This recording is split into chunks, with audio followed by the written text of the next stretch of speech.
Instagram reel Facebook पे share नहीं हो रहा, इसे कैसे ठीक करना है तो जानने के लिए वीडियो को शुरू से लेकर लास्ट तक जरूर देखें। चलिए बिना समय गवाए वीडियो को स्टार्ट करते हैं। उसके लिए यहाँ पे मैं अपने इंस्टाग्राम अकाउंट को ओपन कर लेता हूँ। यहाँ पे रील अपलोड करने के लिए ऊपर प्लस का आइकन होता है, यहाँ पे क्लिक करना होता है। यहाँ पे क्लिक करने के बाद आपने कोई रील वगैरह सेलेक्ट कर लेना है अपने गैलरी से और नेक्स्ट करना होता है। नेक्स्ट यहाँ फिर से नेक्स्ट कर देते हैं और यहाँ ये वाला पेज आपके सामने जब आ जाएगा थोड़ा नीचे जाना होता है, थोड़ा और नीचे जाना होता है। यहाँ पे लिखा होगा आल्सो शेयर ऑन, यहाँ इस पर आपने क्लिक कर देना है। यहाँ पे क्लिक करने के बाद ये देखिए फेसबुक, यहाँ इसके सामने ये बटन है, इसको ऑन कीजिए।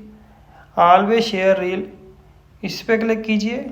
अब कोई भी रील आप पोस्ट करोगे इंस्टाग्राम पे वो फेसबुक पे भी शेयर हो जाएगी अगर आपके इंस्टाग्राम से फेसबुक लिंक है। अगर लिंक नहीं है, लिंक करने के लिए ऊपर राइट साइड यहाँ पे आपने क्लिक करना है। एक वीडियो मैंने बनाया था वो यहाँ पे आपको मिल जाएगा, उस वीडियो को देखिए, अपने इंस्टाग्राम को फेसबुक से लिंक कर लीजिए।